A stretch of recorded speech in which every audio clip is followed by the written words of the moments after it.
faithfully delivering value, interpreting great books worldwide. Hello, this is Sally's Book Club. Today we're exploring the book, The Rise of ASML, the Lithography Giant. It's a biography of ASML, the Dutch global lithography leader. In 2019 and 2020, U.S. sanctions policies strictly limited suppliers using American technology from providing chips to China's Huawei.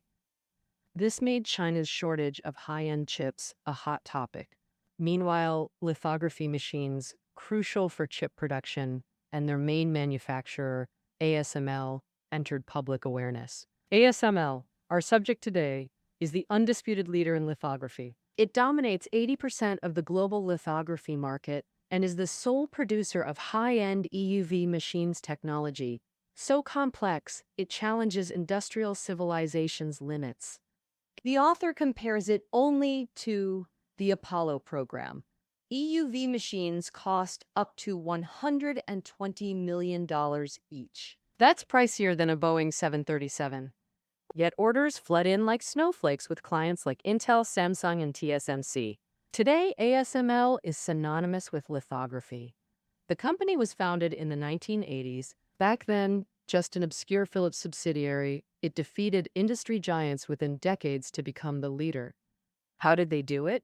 What lessons does their journey offer? This definitive ASML biography holds the answers. Covering 1960s to mid-1990s, author René Reimakers, a noted tech writer, hails from ASML's hometown. He spent 7 years interviewing ASML's founders, CEOs, and key staff. I'll share key insights in 3 parts.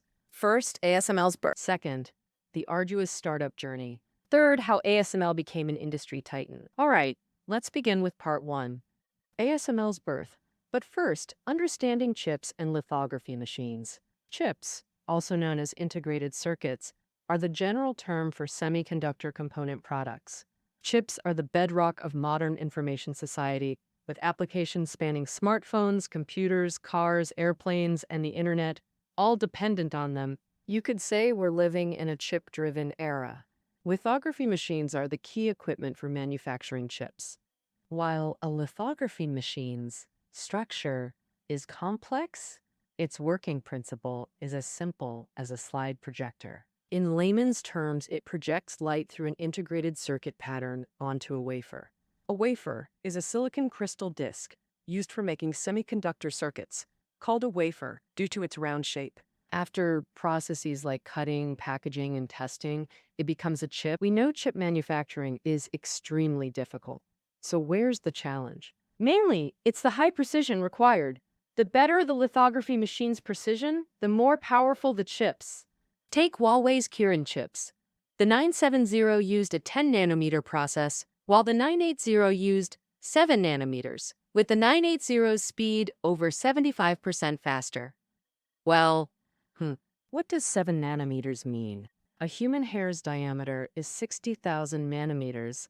Making such a chip is like painting 100 along the river during the Qingming festival, scenes on a mosquito's leg, mid-flight. No. Only ASML's extreme ultraviolet lithography machines can achieve this. Having covered chips and lithography, let's now discuss how ASML was born. ASML's lithography technology originated from the Dutch tech giant Philips. Philips had a world-class research body, Philips Physics Laboratory, abbreviated NatLab, its R&D hub for all new products like TVs, radios, fluorescent lamps, and VCRs. In the early 1960s, Philips Physics Laboratory developed a 6-lens repeated exposure lithography machine. This machine's biggest edge was its advanced alignment system. Alignment tech is one of lithography's core technologies. It means before projecting the pattern onto the wafer, the machine must locate the wafer's position with precision, down to fractions of a micron. Philips alignment tech was the world's most advanced then, and after ASML's founding, it remained a key company strength. Even so, lithography machines didn't gain attention from Philips' top management at the time.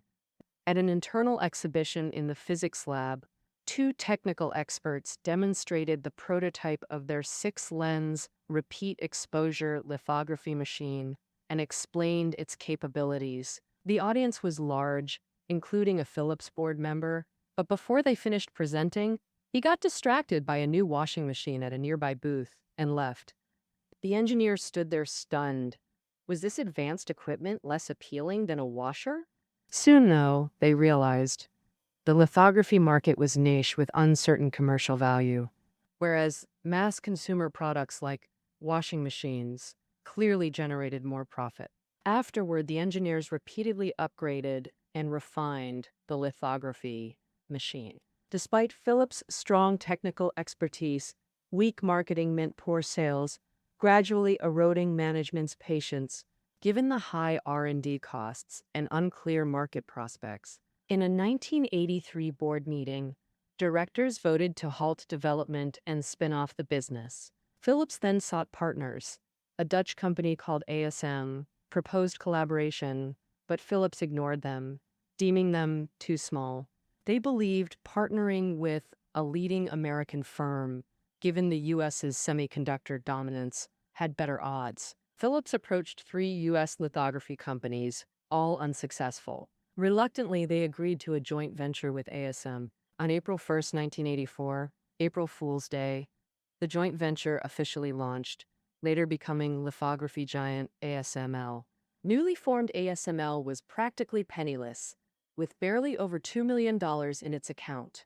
Its talent pool was severely inadequate, and market share was zero. Without proper offices, employees crammed into makeshift cabins next to Philips's headquarters. Beyond inheriting some advanced tech from Philips, ASML lagged behind competitors in every other aspect, leading to widespread pessimism. Prominent lithography analyst Reuter bluntly called the company a joke, just as CEO Schmidt took the helm. Dr. Schmidt holds a PhD in astrophysics and has worked in sales and management at Philips and ITT Corporation, making him an entrepreneur who understands both technology and business. Although Schmidt had been successful in his previous ventures, the challenge he faced this time was extraordinary. Just 1 month after ASML's founding, the annual semiconductor exhibition in San Mateo, USA kicked off, an event attended by all top chip manufacturers. In Schmidt's view, as a Philips subsidiary, ASML had a prestigious background that would surely attract interest. But at the exhibition, when Schmidt introduced ASML to chip manufacturers, the response was, "Get lost, don't bother us." They told Schmidt, "You're too late. The lithography market is already fiercely competitive." The two biggest players, America's GCA and Japan's Nikon, already have huge customer bases. How can you compete? Though facing rejection, Schmidt remained undeterred. This U.S. trip gave him deeper insights into the lithography market and competitors. His vision for the company's future began crystallizing. That concludes Part 1. Next, we'll cover the arduous startup journey in Part 2. Here I'll explain how ASML gained footing in its first 4 years through 4 aspects: strategy, R&D, fundraising, and marketing. First, let's discuss ASML's strategic goals and positioning. Schmidt declared ASML must become industry leader, a conclusion from his deep analysis of lithography. In semiconductors, Moore's law states transistor counts double every 2 years. This reflects the industry's brutal competitiveness. Lithography manufacturers failing to meet chipmakers' needs get mercilessly eliminated. The niche lithography market has long machine lifespans, meaning even slightly outdated tech becomes unsellable. Thus, technological leadership is paramount, creating winner-takes-all dynamics. Therefore, Schmidt believed survival required becoming number one in this brutal arena. But with fierce competition already established, how could ASML achieve this? At the San Mateo exhibition, through contact with chip manufacturers, Schmidt learned that large-scale integrated circuits would soon be replaced by ultra-large-scale integrated circuits. This meant lithography technology needed complete undergrading, ASML's chance to overtake competitors. So if ASML could develop products meeting future market demands, it could become industry leader. Schmidt closely examined competitors' products at the exhibition. He found their machines couldn't produce ultra-large-scale circuits, especially lagging in alignment and positioning, areas where ASML excelled. This discovery thrilled Schmidt. He believed ASML could absolutely win future competition. At a board meeting, Schmidt declared lithography's high costs and cutthroat competition would consolidate the industry to 3 or 4 players. If we're content with 3rd or 6th place, we should quit now. We must aim for 1st. It's our only survival chance. He then firmly stated ASML must pursue aggressive innovation, excelling not just technologically, but in logistics, production, and service. Schmidt's vision won the board's approval. For decades after, ASML relentlessly pursued becoming number 1. Next, ASML's strategic positioning. Management positioned ASML to focus solely on assembly and design without manufacturing components. This was radical innovation at the time. Back then, manufacturers typically produced all components in-house. To them, ASML's approach was like handing over house keys to strangers. But history proved it visionary. Benefits. First, startup ASML had scarce funds and staff. Becoming number 1 required focusing limited resources on core operations. Second, it enabled integrating global cutting-edge tech to perfect products. Lithography machines integrate precision optics, mechanics, automation control, and software engineering. Today, ASML sources globally. Lenses from Germany's Zeiss, light sources from America's Cymer. They're all top-tier companies in their fields. Leveraging global resources like this was key to ASML's success. Meanwhile, Nikon, once the industry leader, developed almost all tech and parts in-house, but always fell short, letting ASML catch up and surpass it. Next up, ASML's R&D. For a high-tech firm like this, R&D is the absolute top priority. At Philips, developing a new product took about 10 years, from R&D to mass production, but ASML couldn't wait that long. If rivals launched advanced lithography machines first, ASML wouldn't become number 1. Heck, it might shut down fast. So Schmidt decided to roll out a new machine in 855 and another in 866. Originally, Philips' machine was called PAS. 2000-PAS stands for Philips, Automatic and Stepper. For better marketing, ASML kept the name, dubbing the machines PAS 240 and PAS 250. Creating new products this quickly was a huge challenge for engineers. Oh boy, it meant ditching traditional R&D models. Engineers came up with a plan. Split the machine into 5 modules, with different teams working on each in parallel. Then assemble the modules into a system. Testing followed the same approach. The old way was to build one prototype and test all subsystems one by one. When an issue popped up, engineers took hours or days to fix it. Meanwhile, other subsystems just waited their turn. Testing each subsystem took 6 months on average, so 5 subsystems meant 2.5 years total. To boost efficiency, ASML built 5 prototypes, cutting testing and assembly to just 6 months. This idea was simple, but wow, R&D costs shot way up. The company had to buy tons of equipment and hire more tech staff. By 8.6, the company had over 300 people. Schmidt insisted the machine's development meet deadlines. Moore's Law, Brooks, no delays. For every lithography manufacturer, missing the chip market boat means drowning. At Philips, after 6 p.m., the office building plunged into darkness. At ASML, everyone was like wound-up machines. Engineers often worked late nights, even all-nighters. For employees living far away, the company rented a house nearby. It served as a dorm, but beds were always scarce. Many brought sleeping bags and fought for floor space at night. Finally, both machines were completed on schedule at record speed, with performance meeting all standards. Having covered tech R&D, let's discuss ASML's funding. Lithography machines are nicknamed cash-devouring beasts due to sky-high material and labor costs. ASML's R&D principle was to ignore costs but aim for the best. This meant ASML had to outspend deep-pocketed competitors. For a new small company, how to raise funds. It was a real headache of a problem. The CFO, Wilt Schoden, was an ace financial expert who exhausted every avenue to secure funds. Main funding sources were bank loans, financial leasing, and government loans and subsidies. The most crucial came from Dutch government loans and subsidies. The Netherlands highly values supporting domestic tech growth, often giving R&D subsidies to high-tech firms. Wilt Schoten frequently visited the Ministry of Economic Affairs to apply for subsidies. In its early years, ASML faced severe losses. By early 1988, cumulative deficits hit $64 million. During this period, government grants acted like an oxygen tube, sustaining ASML's massive R&D spending. Under immense pressure, some proposed slashing R&D spending to cut costs. But Schmidt and the team believed building the best machines was the only survival path. Cutting R&D would delay products, so they rejected the idea. However, shareholder ASM couldn't hold on.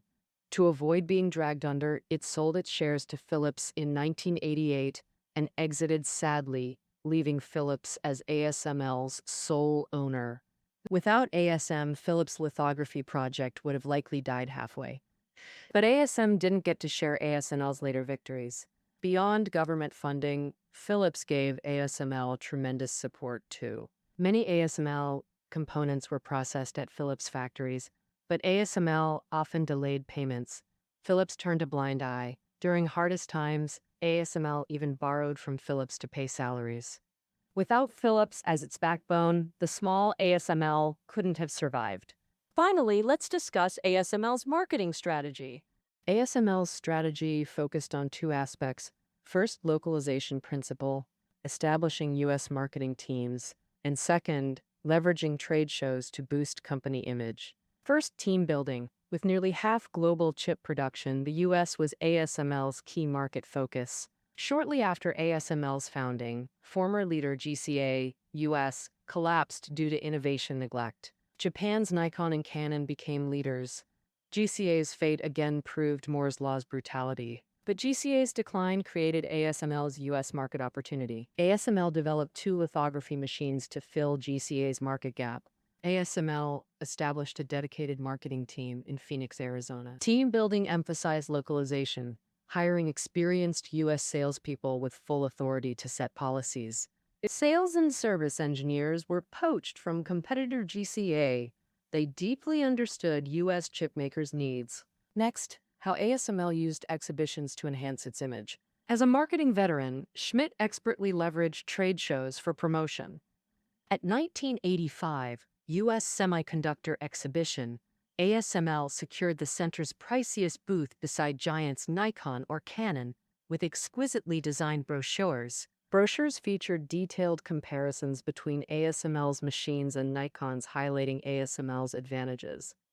Our machine's advantages in operating speed and precision. At the exhibition, ASML's lithography machine demonstrated excellent performance, especially its alignment system being more advanced than other models. Seizing this opportunity, Schmidt vigorously promoted ASML to the media.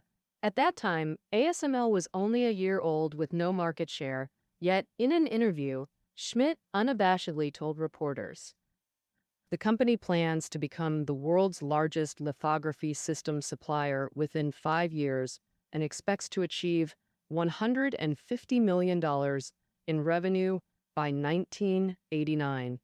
Local mainstream newspapers gave extensive coverage to ASML, praising it as a newly established small company with the courage to challenge powerful rivals head-on, significantly boosting its visibility. But leveraging the exhibition's promotional effect, the marketing team successfully sold several lithography machines to a small chip manufacturer called MMI. The following year, the company's newly developed machine was exhibited at the Semiconductor Exhibition, with its performance gaining widespread market recognition. At the exhibition, the CEO of American chip manufacturer, Cypress, decided on the spot to purchase this machine. Analyst Reuter, who once mocked ASML as a joke, did a complete 180-degree turn in attitude. He praised ASML for successfully establishing itself in the market and having the potential for greater success. Through the marketing team's efforts, ASML's lithography machines successively secured orders from companies like American AMD and TSMC. By 1988, ASML's global market share reached 6%. For a small company that had just been established, this was a decent achievement. After 4 years of arduous entrepreneurship, ASML finally survived in a market surrounded by strong rivals and laid a solid foundation for future development. That concludes part 2. We analyzed how ASML operated from 4 aspects. To achieve the goal of becoming number 1, the company invested without regard to cost in R&D, and engineers worked almost fanatically. Because of this, ASML developed new products at record speed, gaining an edge in the brutal competition.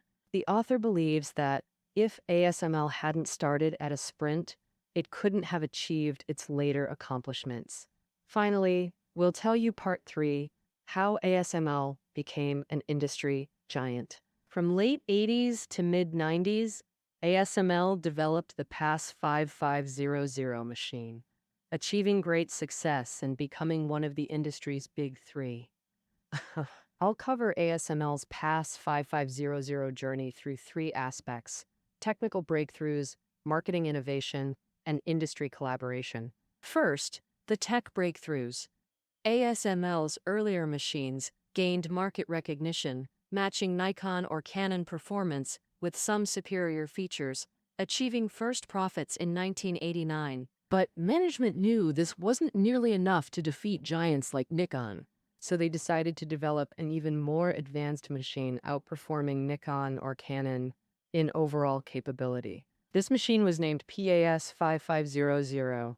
Management understood the huge risks, R&D costs, and technical challenges far exceeded previous projects. Now, but becoming number 1 required taking this gamble. ASML's entire strategy now revolved around PAS 5500. Its success would determine the company's future. Back to startup intensity. Engineers worked selflessly, often away from home, so long that tech leads personally called their wives to apologize. PAS 5500 used modular R&D too, but was way more complex. Composed of 10 modules assembled into a complete system. This approach had a key advantage. ASML machines could be disassembled like model kits. Replacing components like lenses in other machines typically shut chip factories for weeks. But ASML's easy disassembly minimized downtime, reducing client losses. PAS 5000's complexity demanded hiring more technical staff. This made organizational management much harder.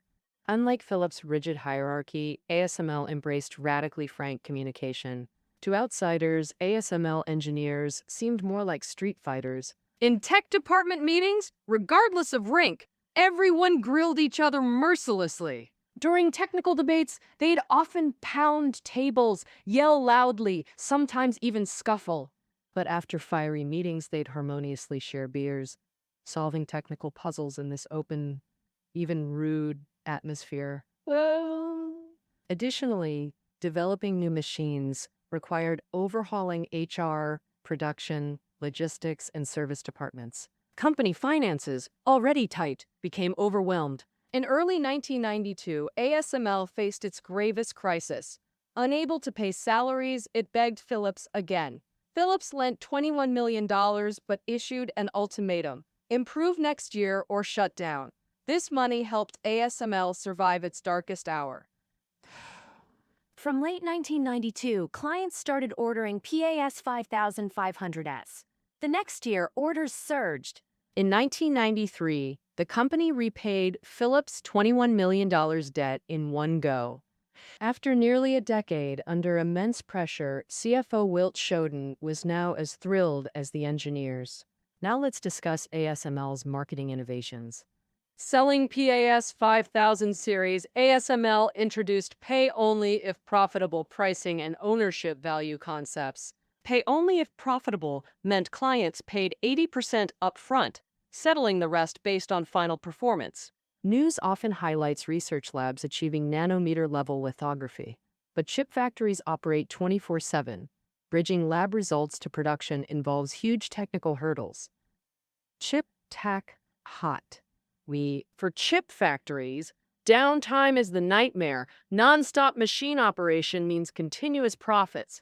ASML tied PAS 5500 pricing to client performance because of absolute confidence and reliability, earning the company high repute. Upon launch, the machine quickly secured orders from AMD, Micron Technology, TSMC, and others.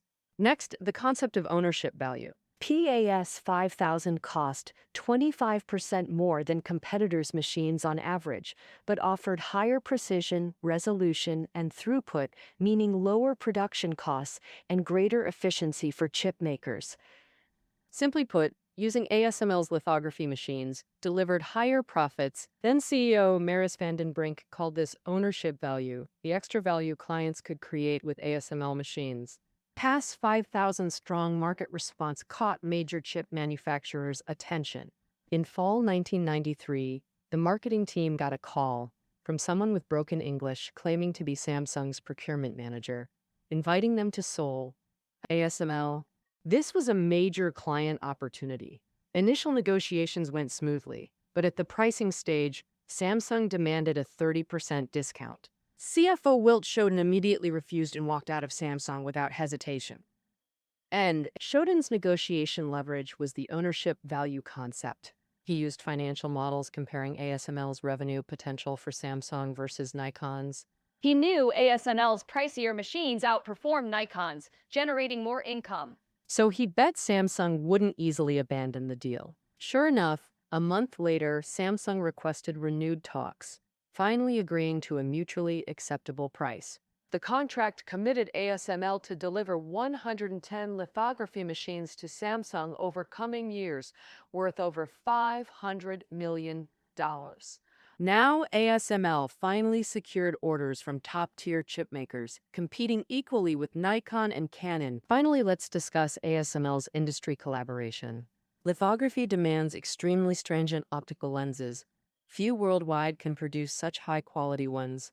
Nikon and Canon themselves were renowned lens manufacturers. So they had inherent advantages in lithography. ASML sourced lenses from German optical leader Zeiss, a 150-year-old company with top tech but rigid, inflexible management. Clashing with ASML's dynamic style, their partnership faced repeated hurdles.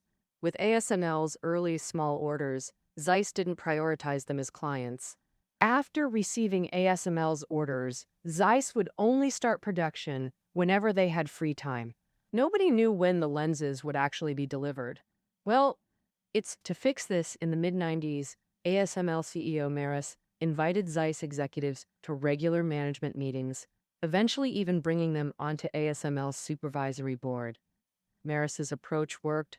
Zeiss recognized semiconductors' potential, and their relationship gradually improved. The Zeiss lenses were handcrafted by master artisans who could feel and polish away nanometer-scale imperfections. These artisans were called golden fingers, rare talents in the industry.